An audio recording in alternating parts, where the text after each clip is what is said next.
ستا هو زموږ په دین کې داسې ده او دا صحیح ده چې رسول الله صلی الله علیه و آله وسلم فرمایي تبسمك في وجه اخيك لك صدقه رواه الترمذي.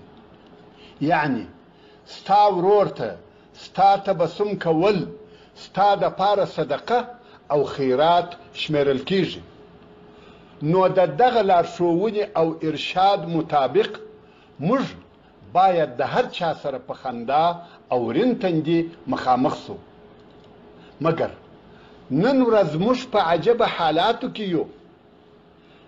که دې ورور ته وخندل هغه درته وایي چې څه غواړې. که دې مور ته وخندل هغه درته وایي بیا دې څه په نیت کې دي. که دې پلار ته وخندل هغه درته وایي پیسې نه لرم. که دې بیګانه ته وخندل هغه درته وایي ته ما پیژنې. که دې یوې ښځې ته وخندل نور مقصد ځینې اخلي. که دې په مجلس کې وخندل وایي په حال کې نه دی. که دې د دولت مامور ته وخندل وایي دا د مقصد خندا ده. که دې د ځان سره وخندل وایي لیونی یې.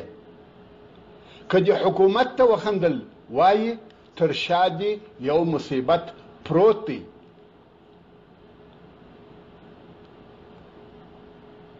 نو په اوسنۍ زمانه کې مسکا او تبسم ګټه نه لري بې له هغه وخته چې مرې.